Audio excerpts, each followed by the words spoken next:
What's up, everyone? Welcome to the capsule. How are you all? How are you? Jenny Lou, how are you doing? I'm good. Tired, overwhelmed, overworked. How are you? Same, but also hot. Are you saying I'm not hot? Are you saying men's not hot? No, it's a hot day today. Controversial opinion. It's hot. I don't like the heat. I know. Is this a British thing to say? Yeah, but also I think you just are always hot. Yeah, I don't like being too hot. You wear shorts when it's cold outside. Yeah. That's typically British. But I like being cold. I don't like being hot. Yeah, well. I like a frosty spring day with the sun's out. There's a little fresh air and frost on the cars. You know what I mean? When there's a little frost on the cars, you wear a hoodie, but it's sunny, so there's a warm sun on your face. A little chill, but no wind. I like really. when it's warm, but fresh air. No, disagree. Like the sun is shining. Like when you're comfortable in a t-shirt with a light breeze. No, I want to need a hoodie. In the evening, not in the daytime. I want to need a hoodie in the morning. Yeah, or the evening. What's up, everyone? Welcome to the capsule. It's been a big weekend. It has been a big weekend. That is the right way to introduce this weekend. Obviously, breaking was in the Olympics this weekend. Was it? Yeah. Oh, you didn't see it? There's a lot to talk about with that. So this won't necessarily be an Olympics special, but it is kind of an Olympic special because that's probably all we'll talk about. Olympic debrief. Olympic debrief. There we go. So let's get to it. You organized a watch party. I did organize the watch Convention party with Breaking Convention and Sadler's Wells. Yeah, that was really fun. We held a watch party in the London's Olympic Park, which is really cool. They have a bar venue there called Riverside East, and it's in the middle of what was the Olympic Park for the London 2012 Olympics. So that's nice to kind of be in the midst of the Olympic stuff, watching the Olympics, even if it was in Paris. Luckily, it was only in Paris, so the time difference was perfect, and we could watch it in the afternoon. We had the B-girls on Friday, and then the B-boys on Saturday. We had drinks, we had food, it was like an outdoor venue with a big screen and stuff. But yeah, I think it went well. Loads of people showed up, more for the Saturday, but I thought that would be the case just because work weekend. and stuff. Yeah. Also, maybe people are more hype about B-boys.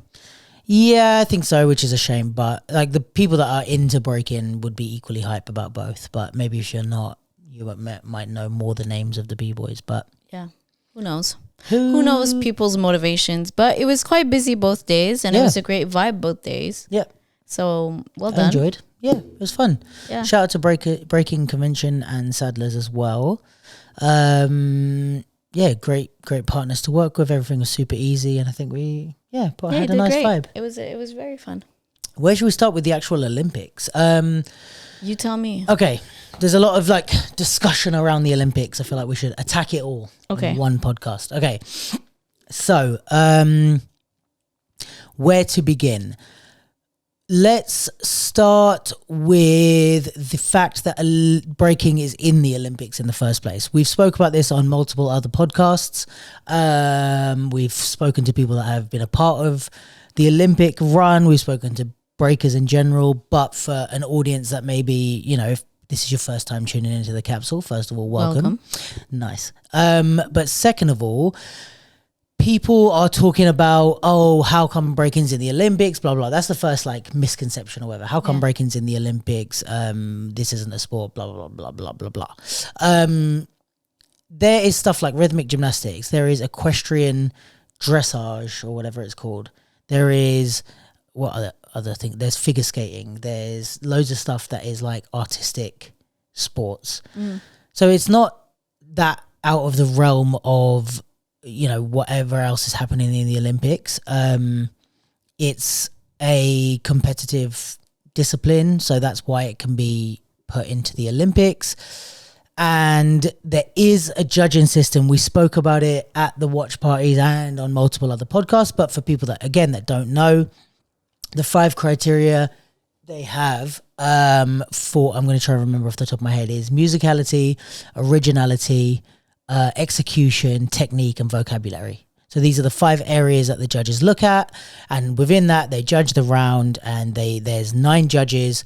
They give a vote to either one person or the other on each of those categories, and or the percentage on each of those categories, and the overall percentage makes up for that one judge who won it, one person or the other. And then there's 9 people that will vote. So out of the 9, you'll get 9 votes or 8 votes, and the other person will get 1, etc., etc. So yeah, that's how it was judged. That's why it was in the Olympics. Paris, this is another misconception, because people are saying that it's been taken out of LA 2028. That's not true. It was never going to be in LA 2028. The Olympics has a core set of sports, which are for all Olympics, they are in every Olympics, right? Each host country, every time it goes around, gets to pick 5 additional sports that are they've decided they're like guest sports. Yeah, they're like niche sports, things that aren't core Olympic sports, but things that they want to include in their Olympics that represent them or have a certain audience for them, etc. Breaking was chosen by Paris to be one of their additional sports for this time, with like rock climbing, skateboarding, surfing. Not sure about surfing, but BMXing maybe. But there was a few.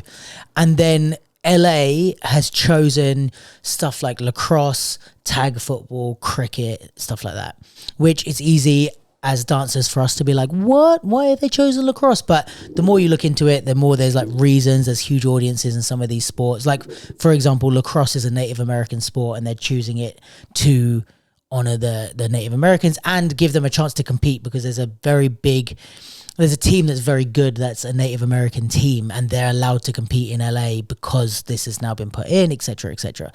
So cool. Yeah, and I think it's easy for us to get wrapped up in our little world and be like, breaking should be there forevermore. Yes, I super agree, it would be cool, but other countries have other things. There are other communities that need to be highlighted. There's other sports, there's other, audiences. So yeah, that's the second thing. It hasn't been taken out. And it definitely wasn't because of Raygun. Imagine. That's what people are saying. Is it? Yeah, they're like, oh, she was so bad she got breaking taken out of the Olympics, and it's like, okay. Oh Lord. All right, here's the thing. So there's good segue. Yeah, good segue. Here's the thing about Raygun. Breakers, you wanted the world's attention. You got it. So for the people that don't know, there is an Australian B-girl who was in the top 16 for the Olympics.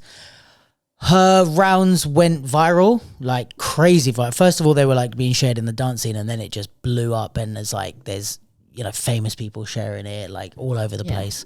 It's gone mainstream. Gone very mainstream. So what are your thoughts on her and the situation? If you haven't seen the videos, it's because the clips that they're sharing are somewhat unflattering. Yeah. Well, where to begin? Well, listen, she qualified fairly because there is a continental qualifier for each continent. So there was a Pan American, European, African, Oceania. Yeah, that's really important to note, because people are like, oh, how did she qualify? Blah, blah, blah. Like, why is she in the Olympics? Because she won a qualifier in the Oceania qualifier. So she beat people in that thing to win. Yeah. So she qualified fair and square. And of course, America and Europe and Japan or Asia have crazy level of breakers because they have, the money, the resources, etc., and the interest. And also there's something to say for the fact, like, obviously I think I saw some things about the fact that, like, maybe the Australian Federation, like the way that the championship or the qualifier was organized was like super last minute. And you have to think, like, some places in the world are not as accessible as like Europe is, where you can take a 1 hour flight and access like anything, and it's super cheap to travel. There's places like North America or like Australia that it's like, a flight to stay in your country is like 500 pounds. Yeah, you know? and So the European Games, so where Danny Dan, who came second, and India, who came fourth yeah, in the B girls, where they qualified was in Manchester in UK. Yeah. And the people that came there, like Danny Dan, like whoever else, to get from Paris to Manchester is not that much. Yeah. It doesn't cost that much. And also there's already a lot of money behind these breakers because their countries are successful at dance. So people like Danny, even when he came to Manchester, already had sponsorships. yeah. So all that to say, I don't know, I don't know the breaking scene that well, period. But I don't know the Australian breaking scene. Like, I could see that it probably possible there's people with higher level that exist in Australia that didn't compete, or that maybe competed and she beat them. I don't know. But she did earn her spot there, you know, so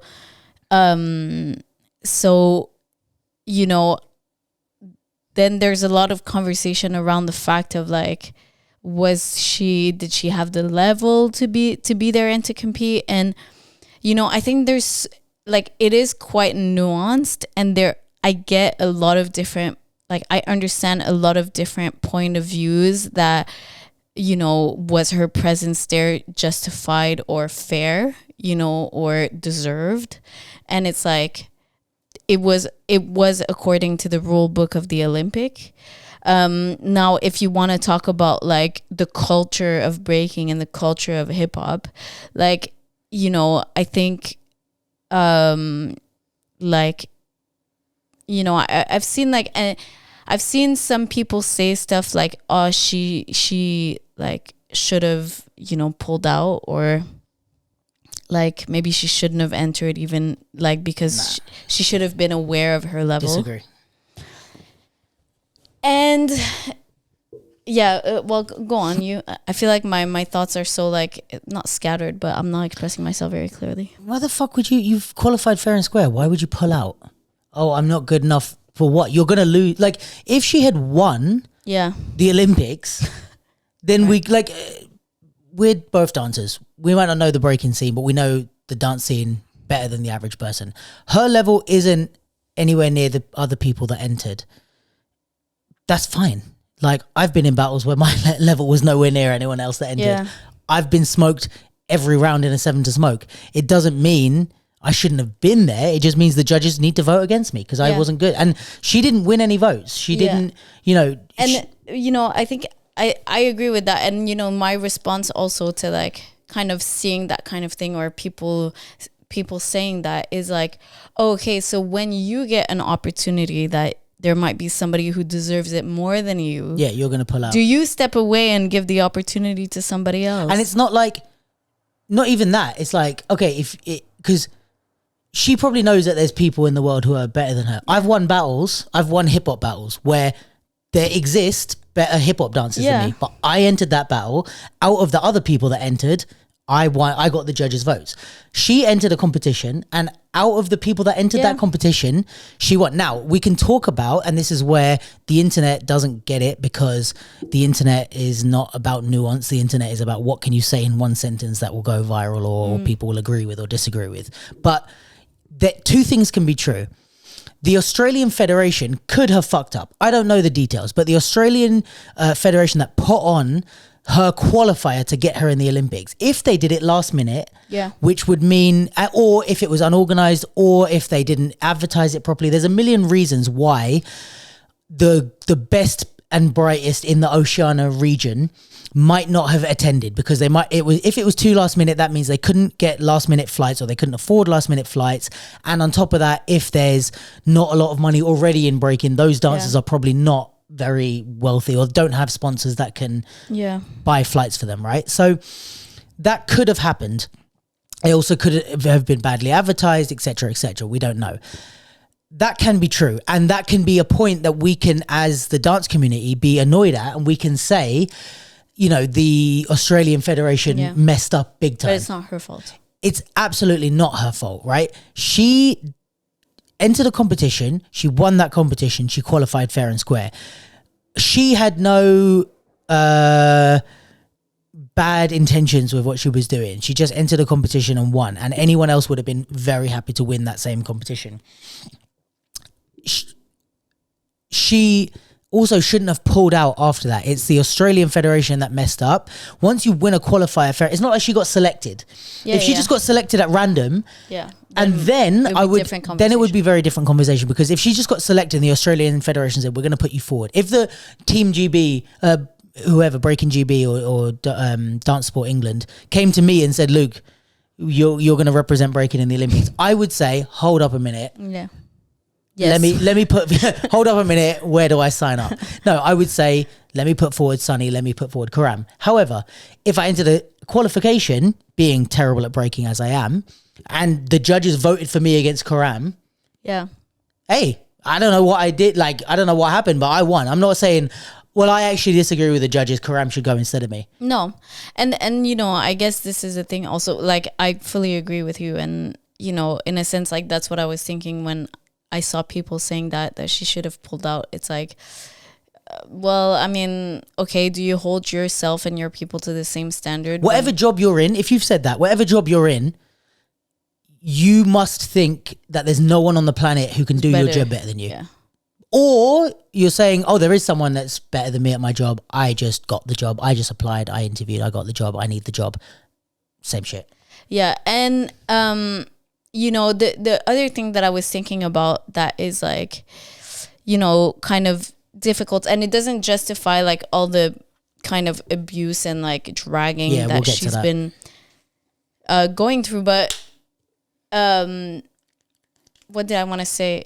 The thing that I find difficult, or not like that I'm coming to terms with, is like, part of the reason why like these athletes and anybody who goes in the public eye like is, you know, like I commend in so many ways, but it's also like you are exposing yourself to the world. You are putting yourself on an international platform where everybody can see you. And that, like, I'm not condoning the fact that people are being absolute a-holes, but at the same time, it's kind of like, you are kind of accepting to be on that platform with everything that comes with it, you know, and that means like the savage land of internet.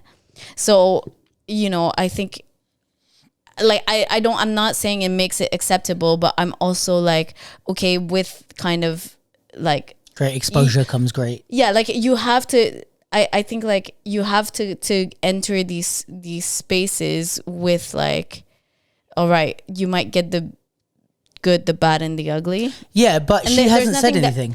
She hasn't said like, oh, I wasn't ready. Like, no. But I'm just, this is more something that I've been thinking about of like, okay, it's not right. But at the same time, like, you know, it's kind of like you are making yourself like available for the world to see, for better or for worse. Now, you know, that doesn't excuse like the fact that it's like there a need to like go out of your way to just be mean and humiliate somebody. I don't think so. Yeah. Okay. So here's my thing. I agree. To put yourself on the Olympic stage is like, you think BC One is big, you think being in an advert is big, being in a movie is big or something. The Olympics is the world. The world is focused on one thing. Yeah. So yes, 100%. Like if you're going to be in the Olympics, you're going to put yourself, the exposure is like, we've never seen this size of exposure before. Yes, breakers have been in music videos, been on national tours, but to be focused on the sport and the art form in this way, it's like, I don't think we've ever had that exposure on anything in the dance scene. She hasn't come out and said anything. So maybe, you know, we got like, she might have known that was coming or whatever. And also as a scene, we have to understand that, like, you know, being in the public eye, our culture and our scene is going to get criticized, or people are going to delve into it like more than we might. There was like people talking about Nika wearing a do-rag. Yeah. And it's like, it's a fair point. Yeah.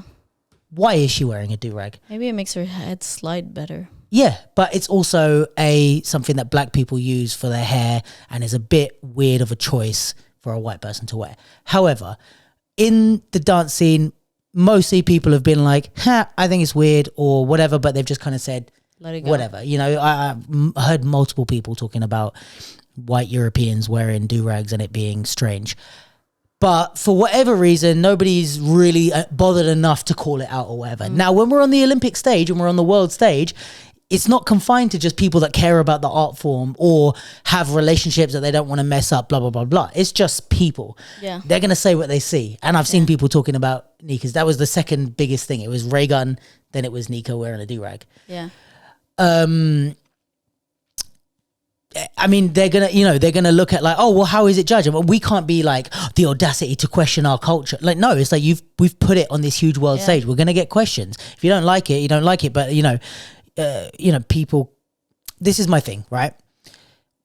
With the criticism of Raygun, and anything else in the breaking, the public are gonna do what they're gonna do. When we're on a stage this huge and with exposure this huge, we can't expect the public to behave nicely. It's like, welcome to the internet. Yeah. Like, welcome to the jungle. Yeah, exactly. And welcome to real life. Imagine you're saying what Raygun got. Imagine what LeBron gets. Imagine what Cristiano Ronaldo gets. Like, imagine what all these big athletes get on a daily basis. We're getting a little taste of it. Yeah. And this is just real life. Okay, so the public are going to do that, and all these dancers that are being compassionate towards Raygun, which I commend, you've probably laughed at something. You've probably cussed out someone that didn't make a free kick or make a penalty, or you've probably said, oh, Arsenal are playing shit and put it on your Twitter or whatever it might be, right? And it's like, that's the same thing. Like, if you make fun of the football team, you make fun of the NBA finals, you make fun of whatever. These other people don't know Raygun. They're not part of the scene. They're not part of the culture. They're just making fun of something that's funny, right? Yeah. If we saw an ice hockey player fall flat on his face, we would also make jokes and laugh because we don't know any ice hockey players. However, this is my thing.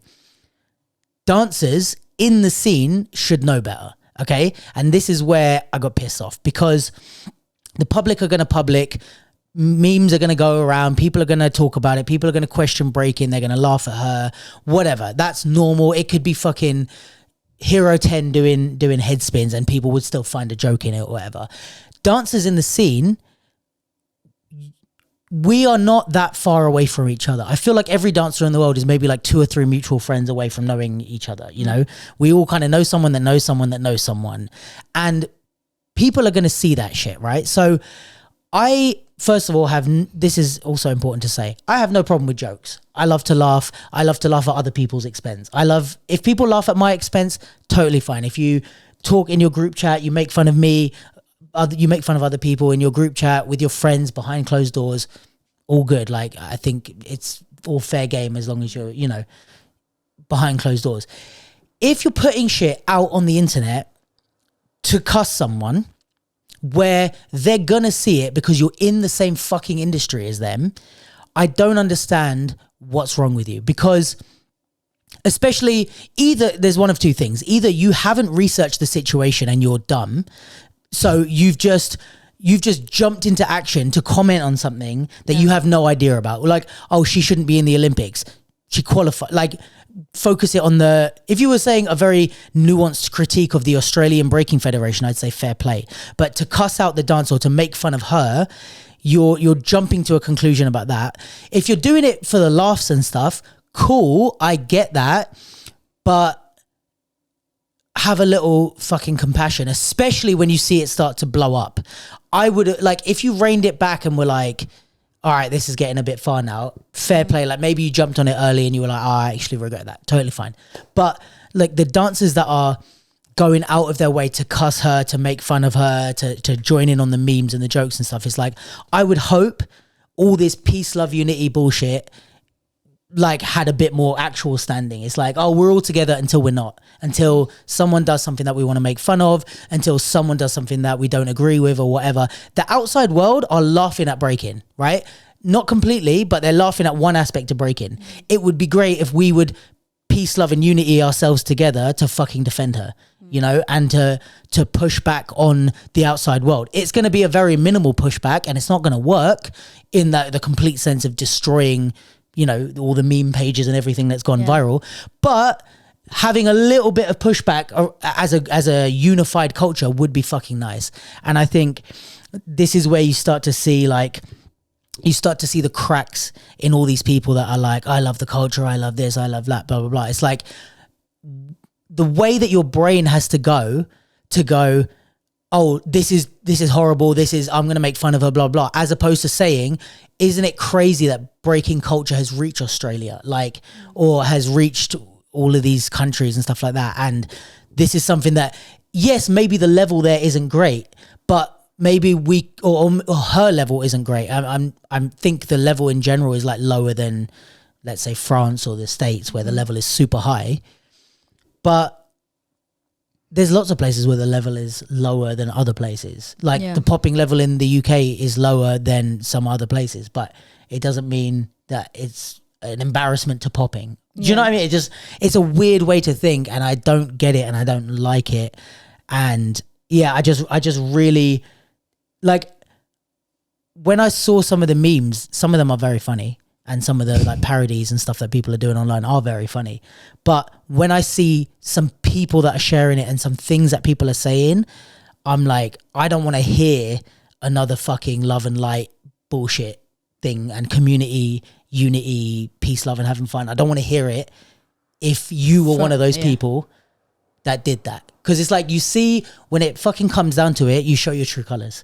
And that's the shit that pisses me off. Because it's like, I make all the jokes in the world, but if I'm making it about me, I make all the jokes in the world, but my core belief is that everyone deserves to like have fun, live their best life. Like, I would never want someone to feel bad or to feel excluded or whatever it is, even if I fucking hate that person. There's people that I hate or really strongly dislike, but I still want them to have a good life. I just don't want to be around you. But you over there, away from me, I want you to have a great life. I want you to be happy. I want you to be loved. I want you to enjoy all the things that you love. And people that don't want that for other people or want to actively chip away at that or take away from it, it's like, you have some shit you need to resolve inside you. So it just really pissed me off, because it's like, I don't know Raygun, but I know Rayguns. Like, I know people like that. Yeah. I know people who are a little bit like out of their depth in certain places. We've all been in battles where it's happened, or in prelims, and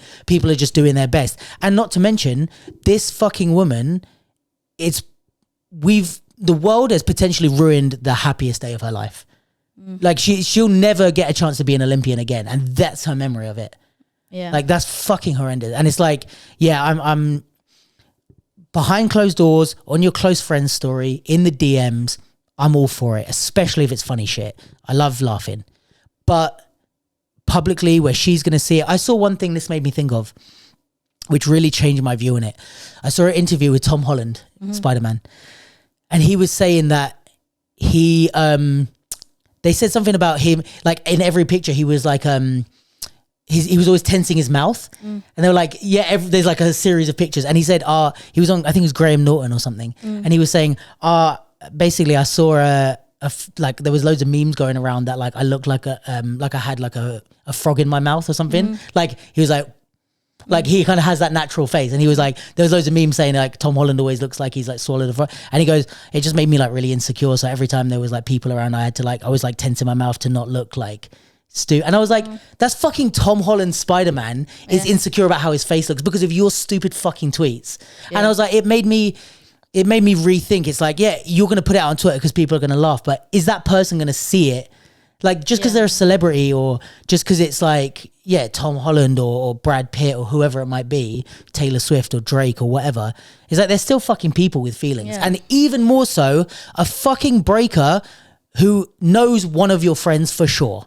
So, do you know what I mean? It's just like, if Tom Holland or these people have feelings, like, and they're going to see your bullshit, and they're like, their life is trained to avoid, you know, not read the comments and blah, blah, blah. It's like this poor fucking girl has not been trained for what this is. For this shitstorm. And like I said, as you brought up, which is very true. You're putting yourself on a huge world stage. You got to be ready for what comes with it. If you're going to do some out there moves, which there's a lot of people, she's not the first fucking person that done an out there move. Morning of Owl used to do it all the time. Yeah. Do some crazy shit, right? Morning of Owl could have gone viral. Like, they're dope as fuck, but you catch the wrong little clip. It's like, that looks kind of weird. She's going to do some out there shit, and she's going to be on the world's biggest stage. You're going to do a little kangaroo hop or whatever because you're from Australia. All good. You have to kind of know that could happen at any minute. Yeah. The world is a horrible fucking place and people will make fun of you. However, we don't have to add to that. You know what I mean? Yeah. And I'm fully with you. It's like, what is the necessity of piling on like somebody that, you know, it's like she went out there, and to be fair, like I respected it in a way that, like, bro, you took the risk, like, you were like on the Olympics, like, I'm gonna go do a kangaroo move. Like, I don't think I would have the cojones, you know. But I mean, the thing is, she said afterwards, like, I'm not going to beat these girls at what they do, like at the power moves and stuff. So she was trying to be different and creative. Yeah. Which in our world is how you beat someone like that. Yeah. You don't beat fucking Amy doing footwork. Yeah. You beat her with like being creative or whatever. You give it your best shot at least. And to be fair, it's like, you know, not to necessarily compare, but it's like, it works, you know, and you know, for me, it's like, okay, I'm not going to lie either and say like, oh yeah, she's amazing and she was on the same level as the other B girls there too. Because it's no like, one in the dance world thinks exactly. But it's like, you know, I think like doing out there stuff and whatnot, it's like Phil Wizard did a whole bunch of like funny kind of entrances, you know, where he was like wiggling about and being a bit weird, but it worked, like, you know, it works. So I think it's just like the attitude of being out there and willing to take the risk does pay off. But, you know, I think like you are putting yourself in a vulnerable position if the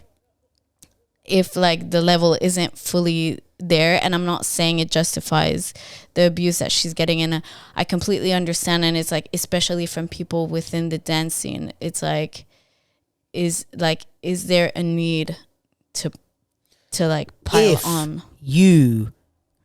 If you are one of those people and you have ever done like a whack prelim or something like that, it's like, it's like, oh my God, it's like if we went back and cussed everyone for like their worst performance or their most out of their depth moment, like, it's just the fucking hypocrisy, you know, kills me. I think it's like also, you know, in a way, like, I think there is part of the culture that's like being checked, you know. Yeah, of course. But she got fucking smoked by logistics. That's the culture. That's a check. Yeah, that's a check. It's not like she won. If she won votes, I get it. Like, we need to get our lick back. Logistics went out and destroyed her. That's how it works. Yeah, less than enough. So it's like, yeah, this is a thing of just like, you're not schooling somebody, or you're not advocating. And also, if you want to school her, go fucking enter the Olympics. Go to Australia and battle her. Like, oh, you schooled her online. Okay, cool. Like, fucking clever. Yeah. So, I mean, I think, you know, a lot of people on in the dance scene are actually in the same, you know, feel similarly. And I was really happy to see like on somebody's story that like, I think like the day after or 2 days after, she was like on the street, like ciphering, and like the other athletes I think a lot of people in Paris supported her. Yeah, so I was kind of like, at least like I'm happy to see that she's out and she's dancing and she's, you know, I mean, obviously I don't know what she's going through, but you know, it was like, oh, okay, she's not like not wanting to dance. No. I hope she's dealing with it well, and I hope that she's got strong people around it. It seems like she does. I know a lot of people in the community are like now speaking up for her, which is good. And I think out of all the mess, the support has like risen to the top. Yeah. So I do think we are in a better place. I just had to say my piece about how I felt on Friday after I saw all that shit, and Saturday and Sunday. Now, the important thing to talk about with this is, go on. Do you know where I'm going with this? Because I don't think we spoke about what I'm about to say. No. Go on. No. I was just like, is all the amazing stuff that happened. No. I'm still on Raygun. Oh, okay. Now. PR. That was a big... People tuned in. Hawk Tour can do it. Raygun can do it. Yeah. Okay? Spin on that thing. Yeah. No, not that. Not do that. What I mean... no. Yeah. What I mean is...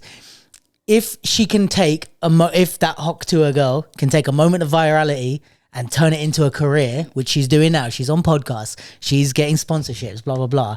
Raygun for sure can make the most of it. Now, it depends on her personality and if she wants to lean into it and she wants to make jokes out of it or whatever. But I think there's a big opportunity for her to be a real... Like, she could be, like, one of the biggest, like, breaking celebrities. Yeah. If she wanted to, like, pivot that fame into something. When life gives you lemon. Hell yeah. Go on. Joe Rogan. Oh, yeah. Oh, but I mean, it's like, listen, if she went on like Joe Rogan or came on the capsule. No, I'm joking. Yeah. I mean, I would definitely, but I'm not going to make you any more famous than you already are.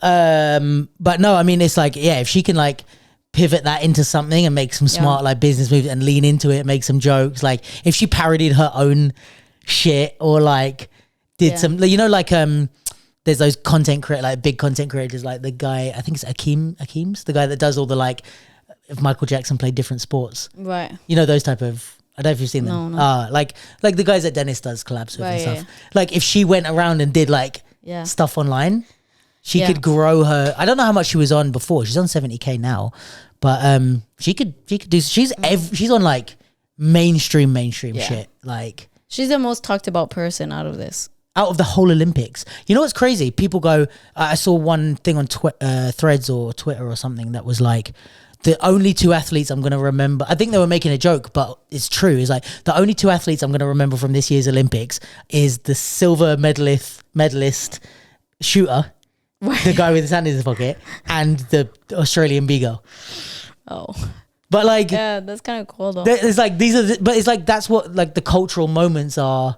Yeah. You know what I mean? Like people remember those two people. But I just hope that, you know, I hope that people in the scene, you know, kind of take a lesson. I want a Raygun t-shirt. A lesson from this. And I hope that she is okay and that her mental health and well-being hasn't suffered from the craziness that's been happening. And I hope that it's also like, a lesson on like what it is to be part of the culture and what is like checking somebody and discussing an issue and what is piling on somebody and just being a dickhead. Yeah.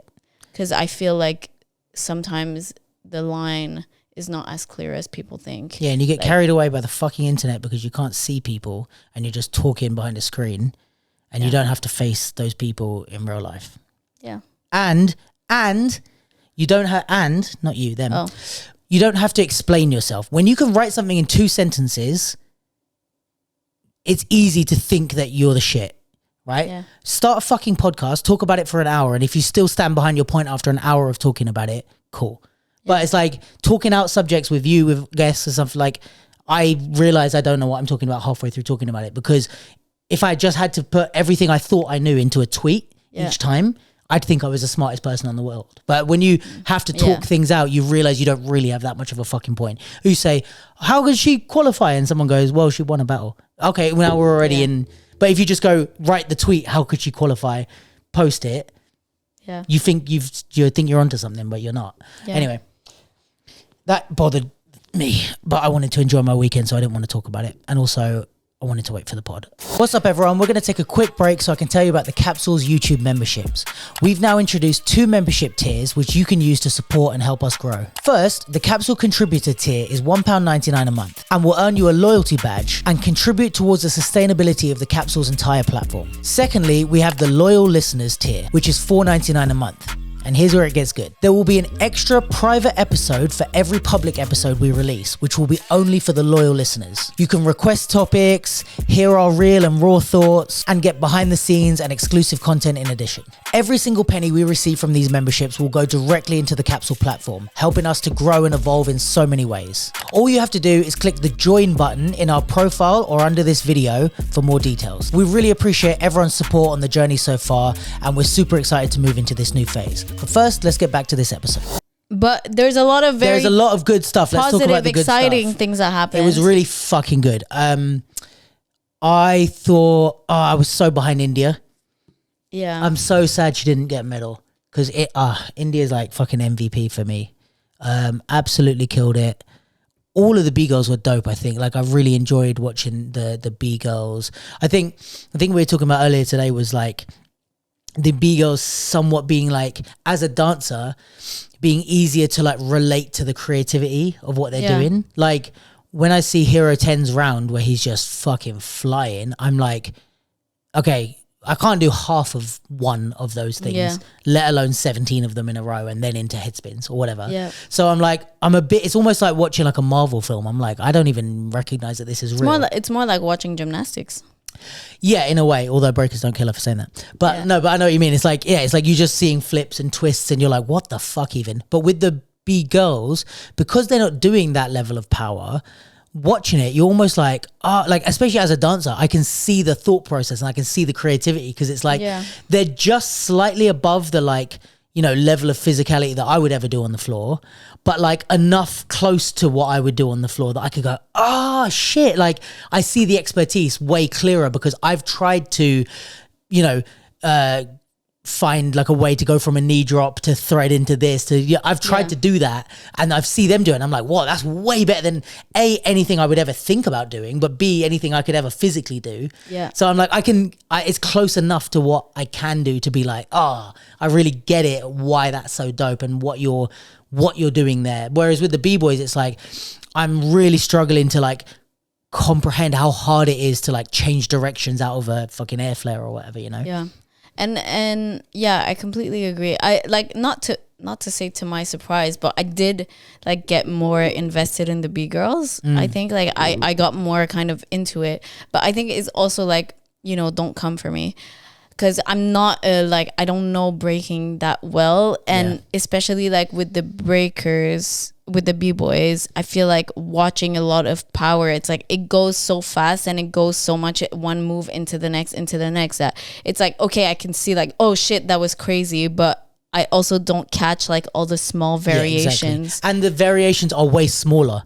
Like we were saying this earlier as well, but it's like an air flare is so hard to add a variation to an air flare. It's so tiny to the way you up the difficulty that you have to really focus to see it. Whereas like the way you up the difficulty of I don't know, like a fucking piece of footwork or something. Like if everyone can do it and everyone comes up with something better or different, that's really easy to see because you're like, oh, they're doing it way different. But maybe to like a general audience that doesn't know dance, like, you know, for them maybe footwork all looks the same and probably, you know. But I did really, really, really enjoy watching the B girls. I think that the level was so high and it's crazy. They were sick. I think the final was amazing. Shout out to our surrogate Londoners, Vanessa and Stephanie. We love you guys the most. I loved India too. Oh my god, I really loved sick. Sissy as well. I think she like got you know, like maybe she gassed out or not gassed out. I mean, I feel so bad talking like that about people that are like fucking amazing athletes. But it's part of athletics, isn't it? You could see like, you know, it's so interesting because you could see also people like getting tired as the rounds go on. So it's not just a question of skill and capacity, but also of like managing your energy and managing your rounds. And, you know, Roxy made a really good point at the panel talk where she was like, it's as if you have to do the 100 meters, but before you do the 100 meter that counts, you have to run the 100 meter 18 times the same day. Robin. Which is round robin. So it's like, okay, do the 100 meter against this person, and then after like an hour of doing that, go do it one more time for the medal. So, you know, I feel like they really should have done like the round robin for men and women the same day, and then the top 8 like the next day to give people a chance to rest. But also you could argue that that's part of the unique discipline of breaking. Part of it is the stamina. Sure. You know what I mean? Like the 100 meters could be a technically a series of, it could be like a marathon because it's like they ask you to do, like there's people that do the 800 meters, right? But then exactly. So you could say like the 100 meters is just run as one race, but you could say the people that run the 800 meters, they're going to run 100 meters 8 times or whatever in 8 separate goes. And that's the discipline. You know what I mean? But they have those in running, like they have a different lengths. Like so this is the marathon version of breaking. Yeah. But yeah, so I mean, I think it's interesting, and I guess there's also like it favors, like Roxy said, also it favors certain kinds of dancers that have a certain kind of stamina. Yeah. But nonetheless, the people that were there were amazing. Yeah. I loved Nika. I thought she was so good. Like she's been good for the whole thing. Yeah. I think she's like insane for her, not even for her age. Just for anyone's age. Just for being a human. You know what's crazy? In the B-Boys, that Jay Attack from Australia, he's 16. In 20 years, he won't be Hong Ten's age now. Yeah. Yet. That's wild. That's wild. Hong Ten's 38. Ami's 41. Yeah. No, Ayumi's 41, sorry. But yeah, in 20 years from now, he won't even be... He'll be another 2 years until he's Hong Ten's age now. That is crazy. And they competed in the same Olympics. But no, so yeah, I mean, what more can I say? It was so dope. I mean, I don't know if you have any more to say about the B girls. Are we doing it? I didn't know we were doing it by section. Oh, I don't know either. I wasn't pre-warned about. Well, I really enjoyed the B-Boys as well. I felt like I said, there was a lot more power in the B-Boys, and I feel like to my untrained eye, it just like a lot of it, I don't even know the difference between like which move is which move and which move is a new move or a variation of another move. But yeah, I loved Danny Dan. I loved Phil Wizard, of course. Yeah. What a beast. I also loved that he had, like, both of them I feel like had so much character and had a sense of humor, in their dance. And like, obviously they take it seriously if they're there, but it also felt like they were just really enjoying the moment, and yeah, like bringing the performance. Victor was dope as well. Hero 10 almost made me cry. Oh my God, yeah. So for people that didn't watch it, Hero 10 did 3 rounds against Victor. I think it was in the quarters or semis. I forget where. Maybe quarters. I think it was like in the top 8, so to go to the top 4. And after his 3rd round, he was doing something, and I think he was doing head spins or something, and he kind of came out of it and landed flat on his back, which breakers do often as like a way of like kind of getting out of it. It's not my favorite way of getting out of power, but they land flat on their back, and he just kind of like he was the last one to go in the battle. Basically, the battle was over. No, it was in the round robins, I think. No, it wasn't, because I'll tell you why. It was when it was in the knockout, because it was Victor. It was the last round of his, so he did that and just stayed there for ages, kind of looking up, just breathing heavy, and then like just forever. And then he got up, and like Victor went and did his round, and Victor was killing it, and I think he knew that Victor was going to win. Yeah. It seemed like. And as soon as Victor finished his, like usually it's like you finish the round, you go and maybe like shake hands, and then you wait for the judges, and then you go and give like, it's almost like a little pleasant high five if you do before the judges. And then after the judges vote, that's when you give your real kind of hug or whatever, I feel like. And it was like literally Victor finished his round and stood up, and he just like walked straight into the middle and hugged him and started crying. Yeah. Like immediately. Like the judges hadn't voted, the MC hadn't even got on the stage. It was just Victor finished his round, stood up, and he hugged him and started crying. And then and then he was crying, and then the judges voted for Victor, and then he was like crying so much. Isn't it that it was like in the round robin, and it was showing like the round, and it was like he knew that he danced the last round, but he wasn't going through anyways. Oh, but it was like, it was before the judges, because he basically, it looked like he knew that Victor was going to win. But yeah, it was whenever Hero 10 got knocked out, it was then. Whether that was the round robin or the top 8. I know, but I think that's what I'm saying. I think it was in the round robin, because it was like, in the round robin, they were showing each round who won the round. No, like, it was like, okay, I see what you mean. You got the result. So we knew that if Victor won like X amount of round, he would go through. So he would take the second spot in the group. Right, I see. So I think it might have been like he knew, like that last round that he danced, he knew that he wasn't going through. So he just threw all his shit. Yeah, so he was just like maybe thing, and then that's why right away he knew that he like Okay. Well, I think because I'm pretty sure because Hero 10 didn't make it to the top 8. yeah, it could be. You might be right. You might be right.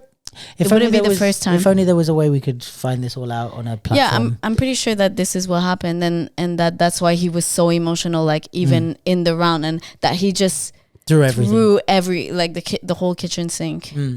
Interesting. Yeah, that was crazy. But oh my god, he broke my heart. Like I legit, my eyes got moist. Yeah, like you see, that's like the beauty of like real sports and stuff. And it's also like not so much Hero 10 for me, but like it has been cool to like watch. And I've always been into breaking. Like I've watched BC One live for at least 10 years without missing a year, I think. One of the years I went to Paris to watch it live, and the rest I've made a point to watch it every year. And I've always like enjoyed it as a thing. But I think with the WDSF, it's like, I mean, you do have like somewhat the same breakers that enter like, let's say BC One or whatever. But it's like this whole year and a half, I've seen so many competitions, and I've been watching as many as I can, either live or watching the videos on YouTube. And it's like the same pool of dancers pretty much for a year and a half. And then you see him there. It's like, following, obviously someone like Danny Dan, but he also qualified in Manchester early. I saw that one live as well. But it's like, I don't know, if you think about like, who is in the OQS, even like someone like Amy, or who's in the OQS for the B-boys, Leggett, who else? But like, don't ask me. Yeah, but I mean, like all those people that like were in it right up until the end, like I've watched them all the way through. So I'm watching the Olympics. It's like it's so cool because I'm like I saw their breaking all the way, and it's like seeing Danny when he was like up against Phil, but then the song at the end, it's like I know. Now I know as a fan, like, oh, if there's the right song, he's gonna fucking, you're in trouble, because you're in trouble anyway against Danny. But if he's got a song to play with as well, it's like game over, Yeah. So it's just like nice to know the backstory, to have followed them, to like be part of kind of the journey. And I think that is, I've said this before, and we spoke about it with Manny, but like that is one thing that dance misses a lot. It's like there's so many one-off competitions that you miss the storytelling, and you miss the like getting to be a fan of those dancers and like follow their journey, besides like their journey within the culture. So yeah, I think even if the Olympics aren't going to be back or whatever, I do think that the leagues and the multi-competition thing is the future. I think if we do that, as many as we want, we could have 17 leagues. It doesn't matter. It's not like there only has to be one. But local leagues, big leagues, like worldwide leagues, all that. I mean, even with BC One, like having the ciphers and stuff that people win is one way. But I think the league thing, it really like, and having points and all the competitions kind of coming together to create these leagues, I think they've got Undisputed, but yeah, it really makes it. But it was so sick to watch, and it was like I kind of watched the two OQS qualifiers, but not like full attention. Yeah. But like I got really into it. For the Olympics, and it was just amazing to watch. Like I have so much respect for anybody who has gone on that journey. Like we can say what we want about whatever, like about the dancers, about blah blah blah, but at the end of the day, like most of us have no clue what it takes to get there. No. And like and even if we talk about what it takes, we have no idea of the reality of like what it's like to wake up, sacrifice time with your family, to go train, to blah blah blah, to like, on a journey that is 4 years long for certain people. I think it's such an incredible like commitment, and just like shows strength of character and dedication, and just on another level. And I think it's just inspiring to think of like wanting to be excellent no matter what it is that you do, no matter whether it's a dance discipline or like producing or whatever it is. But for me, it was just seeing these people of being like, they are so committed and focused, and it motivates me to do that. Like in my own discipline, and because obviously like it's I work with dance, but yeah, and I was watching it, being like, is like a real like non-sports person being like, is that what people feel when they watch sports? Like, oh, I kind of get it now. It is fun. Jenny discovers sports are fun. Brilliant. At 34 years old. Yeah. Thanks to breaking at the Olympics. I'm She's now, like, this sports thing, should I support a football team? I'm now considering sports in my life as an addition. It looks fun. I want to be invested. Okay. Yeah, shout out to everyone that was involved in the break-in. Yeah, all 32 of you, we love you. And also, like, not only the people who participated, but I think the DJs did a dope job. Yep. DJ Flag and Plash from Poland. Oh, I don't know. The MCs we couldn't really hear, but good job. Oh, I thought the commentators did a good job. Yeah, actually. who I don't know who it was. I don't know. I think Candy was one of them. I don't know the other ones, but I have to say this time I wasn't madly in love with them at the OQS. Obviously, it wasn't the same people, but like the commentating on the break-in, I wasn't in love with for the OQS. But I do think this one was good. Like, they gave us great context. They were telling us like, oh, this person's like, they're looking tired, or that they scraped a little bit on that. Oh, he's saying that they've repeated. We'll have to see if the judges agree, blah, blah, blah. Like, I think they did give us a lot of good context, and they did something really right in the way that they commentated on it. I think that was a pretty solid job. Oh yeah, and the judging system. I mean, I don't know too much about the judging system or how the judges were selected. You know, I think like, again, with my quite uneducated opinion, is that like, I think like at the end of the day, the people, which kind of shows a decent, like a good design of the system, is that at the end of the day, I think most of the time the people that should have gone through did go through. Yeah. Like I think there's I don't probably really think there were many robberies. Yeah, I think there's probably people that know more that disagree with me, and that's completely fair. I think that there was like individual judges that sometimes like somebody clearly won the round, and then you just see that one person voted for the other side, which is just like, you know, I think it's good to have a range of different opinions, and that's the whole point. Yeah. But I also think like there's probably like I kind of saw a few things about like some people need to get onto the like some of the judges, but at the end of the day, I think that it kind of did work out in the end, even if there is always human flaw in everything. So I think that was quite like interesting as well.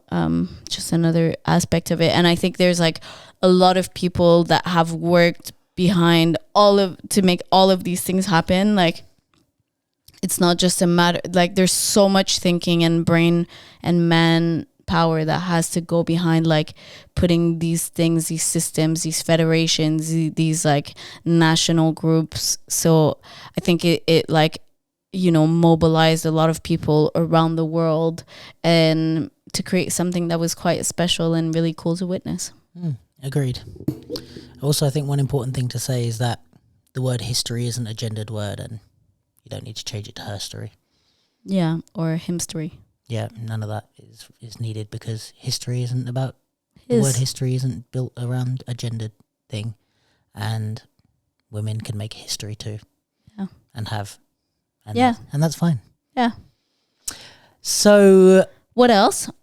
Is that it? Have some shoes. It's so unfair that I don't have shoes. Well, fucking say some stuff that goes viral. Okay. Oh, can't do it under pressure.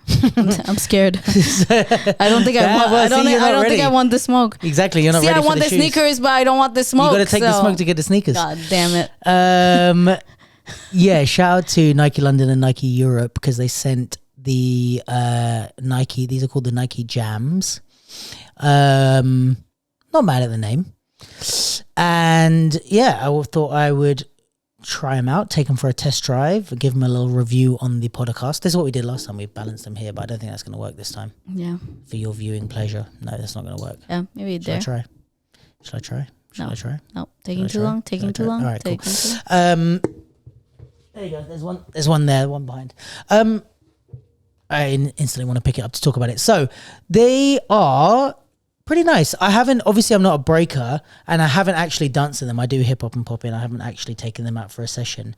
I think they are nice. I'm not in love with the color scheme that Nike put out. They put these and then the reverse, which are black upper, and then this part is brown down here. There's only 2 colorways. Well, there's 3. The main, the two colorways are the main ones that they put out, and then they did a collab with a designer, and those are the ones that a lot of the breakers in the Olympics had, where they're black and white mainly, with a little dash of pink somewhere. But those are really nice. I think the designer is called Futura. I think that's how you say his name. But they did a collab with him, and he designed some merch and a colorway of the trainers. Those ones I really like, but I also like only black and white everything pretty much. The brown's not bad. I'm not mad at that color. I kind of like it. Yeah, I think what a nice little design is, I mean, people have spoken about this already, but is that the Nike tick on the bottom is upside down. And someone said, why is that Nike tick upside down? And I said, it's for when they do head spins like this or whatever, upside down, which is quite a nice little Nike touch. They seem pretty comfortable. I think they're not a risky shape or silhouette. They're similar to a few other types of trainer that. Yeah, I feel like they look like a few of the other trainers put together. Yeah, they're like a mix of like the 3 most popular breaking trainers, I would say.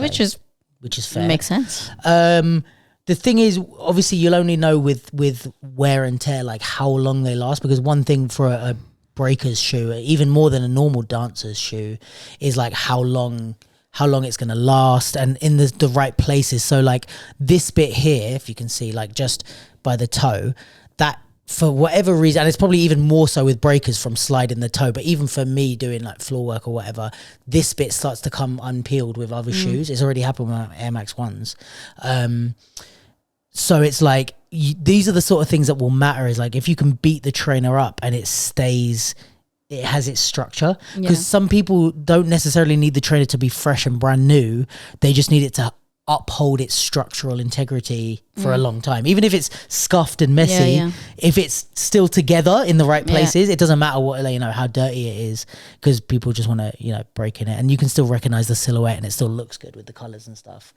So yeah, I think one thing that I do find interesting with the fact that they made a breaking shoe is that I think what's interesting about it is that one of the things of hip hop culture is like taking from other things and making your own, like the turntable isn't a hip hop instrument. It was just a record player, but it was turned into that. Like when people, find their style, it's often like a mix of like streetwear, workwear, skate, and like even streetwear isn't only about hip hop in its essence. It came from a lot of like surf and skateboarding culture as well as like hip hop culture. But like people will take like, they take Dickies from like workwear and skating, or they take like baseball caps from baseball players. They take jerseys from basketball players, and that's part of hip hop fashion.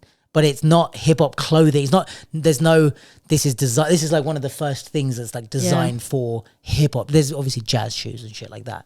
But like, Memphis Jukin is like Air Force Ones are their official thing, but it's not. It was never made. It was made for basketball. So I think it's interesting, like having a shoe for breakers, and I wonder if it will take off, because it's like, there's something weird in hip hop culture about having a shoe that's made for the thing that you do. It's like, oh no, I don't want you to make it for me. I want Air Max 1s, or I want, these ones, or I want these ones that I've chosen I've adopted as my breaking shoe, because that's part of the culture, is like, you go out, you adopt something and you bring it back into the culture or whatever. And that's, even with music, sampling, it's like nowadays, yes, like hip hop artists will sample other hip hop beats. It's a little bit more for the poppy records, but the Dillas or the, DJ Premiers or whatever, they weren't sampling each other at the they were sampling guitar or country or, whatever these blues or whatever is, to bring into the culture. And that's what made the shit so unique. So yeah, it's just interesting, something being made for hip hop. But yeah, I think they're pretty nice. I think yeah, maybe worth getting them. I don't know what people would think of them if they're not dancers. Do you know what I mean? Like, we recognize them as having a silhouette that's similar to what we've seen breakers wear. Yeah, like just to wear out with some jeans. I would Not wear mad at that with pants or no pants. Yeah. I think I would say at the moment the most popular dance shoe right now is the P6000. What's from Nike. P6000? These. Oh. These are the ones that everyone has. I don't love the silver, but I have them. I like the silver. I'm not mad at it. I don't like anything silver. Clothes, whatever. I just don't like. Why did you buy silver then? I didn't. Oh. Oh, excuse me. But yeah, I think the P6000 is super popular. It used to be the Adidas Rod Laver. Do you know those ones? I don't know the names of like, stuff. you definitely recognize them. All the hip hop dancers used to wear them at one point. That was like the thing. And now I think it's P6000s. Anyway, yeah, I would recommend grabbing a pair. Comfortable, decent. I can't speak on the structural integrity, but what about pretty. For the women? Is it the same color? Yeah, I'm pretty sure. What are they called? Nike Jams.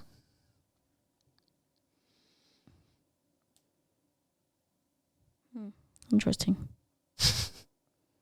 Anyways, what else? What else from Olympic territory?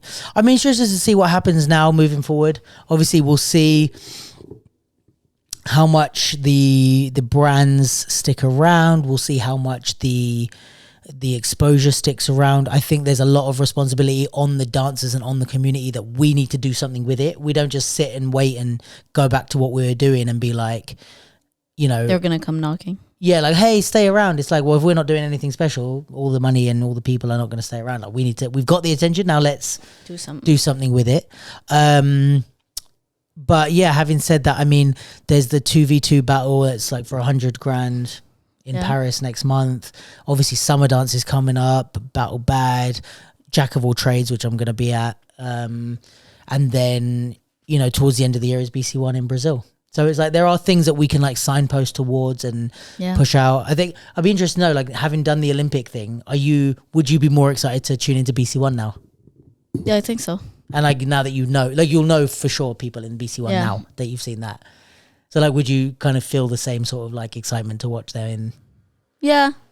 Well, I think I would be more inclined to watch it now. Yeah. Because I've wet my beak. Okay. Yeah. Yeah, just we'll see how everyone else in the public feels, you know, if more people are coming. I mean, the thing is, it might fade in a little, like the attention that we have right now for sure will fade. Yeah. But we might be left with 10% more people in, which is still, you know, exactly, than we had before, which is normal. And you know, good. It's like, also you like, I feel like, okay, there is a like, you know, a peak of interest right now.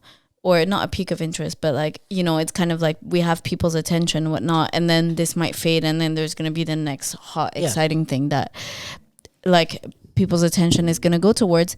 But also I think like you can't underestimate the like very longer term effect that you're going to see of like how many people got into dance because they were like, oh, I saw Michael Jackson's clip, or I saw Breaking the movie and it changed my life. I mean, Breaking the movie is one movie. Like, yeah, but it's like how many people are going to be like, I saw the Olympics when I was a kid and it changed my life. And like in 15, 20 years, or not 15, 20 years, but like, I mean, yeah, maybe 15, 20 years. Yeah, maybe in 5, 10 years, there's going to be like a wave of people that are like, that got involved because they were in the because they saw the Olympics and now they're really good. So I think it's just a matter of like how that moment is going to impact in different realms is some we know about, some we don't know about.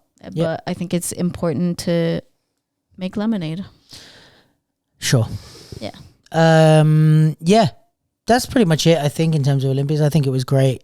I think everyone in it is fucking fantastic. You all have a golden ticket to come and sit on the sofa and have a conversation with me anytime if you would like to, or if you're in the UK. AKA, I'm going to be all up in them DMs trying to get an interview. With who? All of them. Oh. Any one of them. All of them. With which one? Yes. Yeah, I mean, we had Lee. Yeah. Right. Here. Lee was great as well. Yeah. I was like really rooting for him. Yeah. Oh, Lee killed it. Yeah. But he's gonna be a star. Like, yeah. I mean, he is a star. I don't know you, but you've been in my house and you're a star. He's gonna be continually. Yeah. I mean, I don't mean he's about to be. Yeah. But yeah. Cheesecake and jam. Yeah, that was Bagsy and Sean put on a battle last Sunday, to support the locking and whacking community. It was really nice vibes. There was it was locking top 16 and then whacking top 16. No, yeah. Yes. And then after the first battle, so they went to top up. 8. Yeah. And then the top 8 got paired, one locker, one whacker. Yeah, that was really to do a 2v2. And it was actually really fun to watch. Yep. And they had a great concept as well, where in the top 16, they gave feedback to people who lost. So it was kind of like on the spot decision and then feedback. Yeah, so it was like, the point is obviously to battle and get experience battling, but also to make it a learning experience. And it was a really cute Sunday afternoon jam. Yep. And probably by the time you watch this, the videos will be on the Capsule YouTube, so you can check them out. Jeez. And shout out to Bagsy and Sean for supporting the communities that they're involved in. I think that's a very big thing that people need to do. It's like these things don't fucking happen magically, and you have to make stuff happen, and sometimes you have to take a while and build from the ground up, and it's doing work behind the scenes, putting on jams, teaching people, encouraging people, sharing about the styles and stuff like that. So yeah, I rate people taking action always. And I think also, I mean, I know Bagsy does a lot with work the floor, and I think Sean also has been really active in pushing people, training people. Well, pushing Sean and people Sean and Brooke just did the Plague training course, and they taught people in popping and locking. So big up to Sean and Bagsy. Hell yeah. I think it's they don't do it for dollar bills. No. And shout out to East London Dance for supporting them. Yeah, East London Dance, they have another friend of the capsule. They have been showing up for the community. You have to give credit where it's due. Big up to Marin, Kate, Tia, and the whole team at East London Dance. Yep. We love you. We do love you. Friends of the show. What else? Anything coming up? No, well, I mean, we can kind of finish off there. I think we'll be able to get a pod out next week, potentially. Talladega said she's going to swing by. Yes. What? Because I'm supposed to see her on Friday. Okay. Well, thanks for that. No, because I thought it was that day, but then you're leaving Friday. Okay, cool. Yeah. All right. That's why my brain told me all of that as I was speaking. This is all very entertaining for our listeners, for sure. Anything else about our personal schedules that they'd like to know? What would you like to have for dinner tomorrow night? Just carry on with the show. Carry on with the show must go on. So Tally said she may be able to swing by next week. Hopefully something riles her up before then.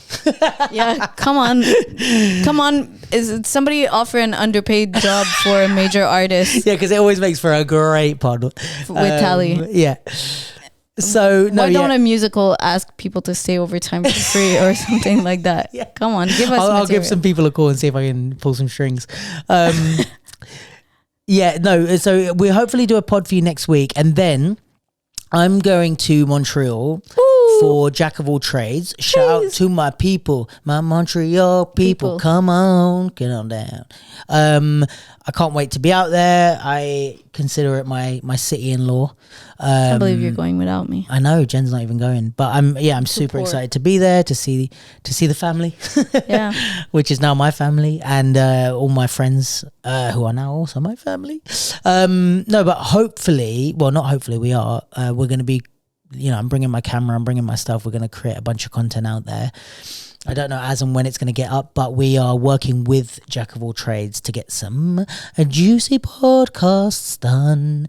And if it all turns out the way it's supposed to, there's going to be some big ones in there. So I'm happy about that. Big ones, hot ones. So yeah, after next week, expect some joked content.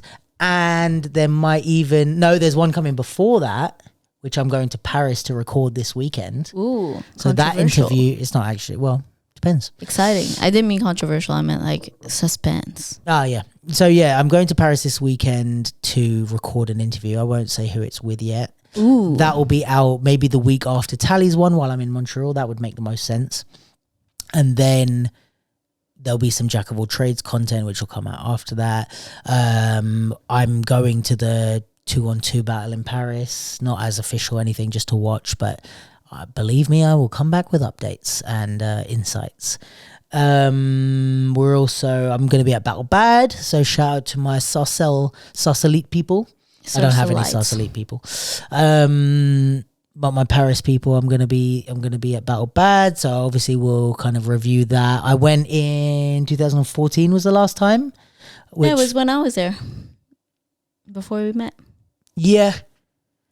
When Lee battled my brother. No, because I went the year after that because we ran a Battle Bad qualifier in London.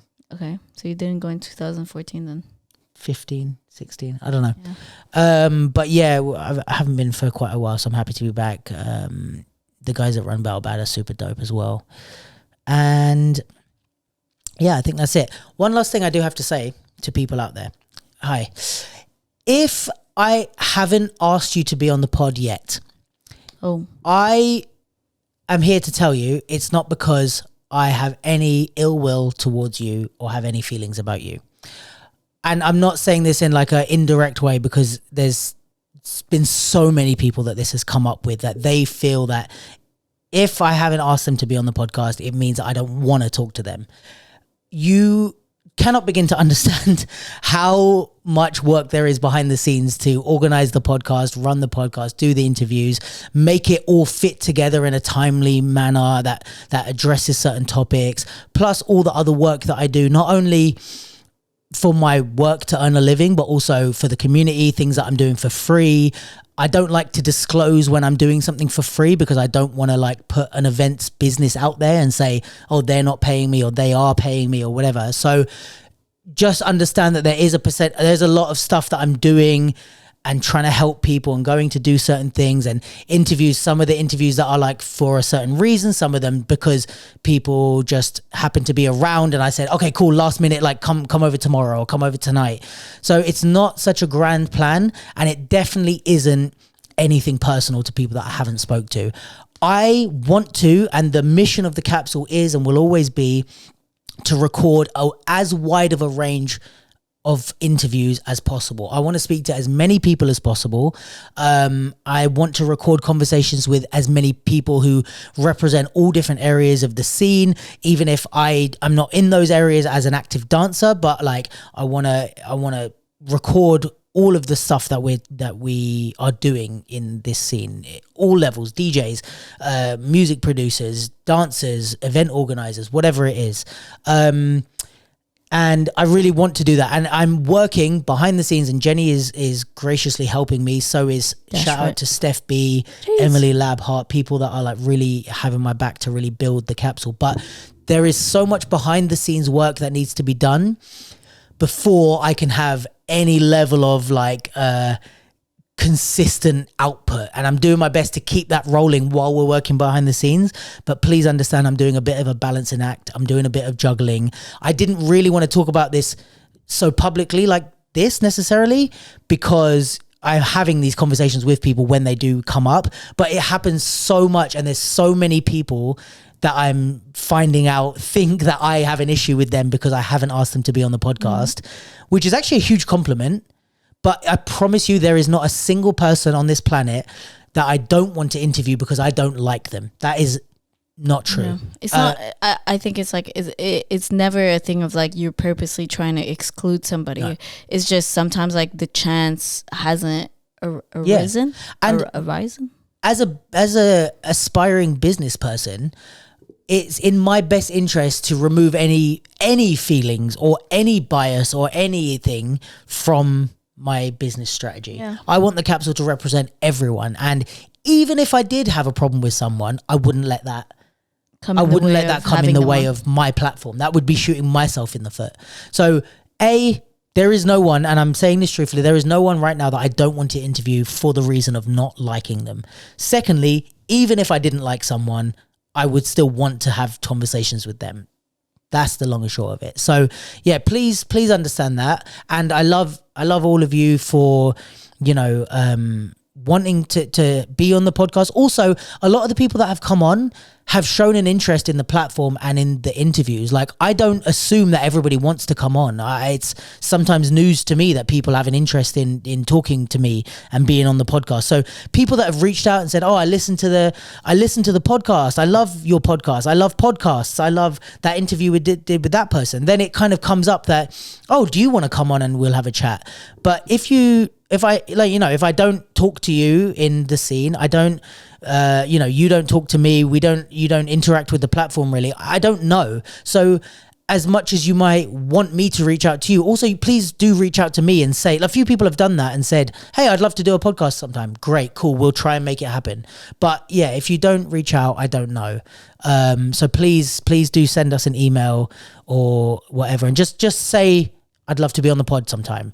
We can talk dates, we can talk schedules. That's the whole other second part of it. But yeah, sometimes I don't know that you would even want to, and I want to reach out to everybody in the scene one by one.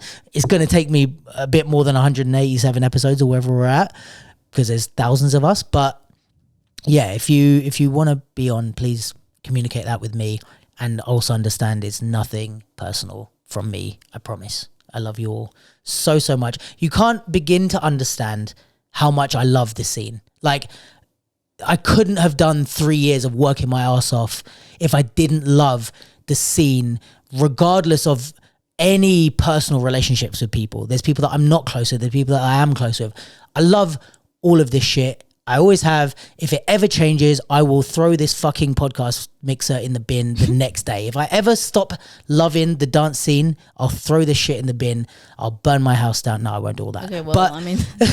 but you know what I mean? I'll stop doing the capsule the minute I hate the scene, or I don't like the scene, or I don't like people in the scene. I love all of this shit, and I love all of you guys, and that's why I do this. So please, just bear with me through some of the building blocks and through the growing pains that we're going through. And subscribe. And please, yes, subscribe to the membership platform. There'll be an advert in the middle of this somewhere. What do you mean?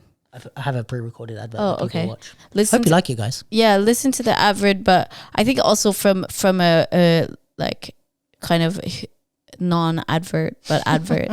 It's like, if you think about the content that the capsule produces, and you think, oh, yeah, to get the videos from the event, I would buy Luca coffee once a month. Well, that's what it costs to subscribe. So, like, I think, the value that we derive from it, the value that the scene derives from it, like, is great. And I understand that not everybody can afford it.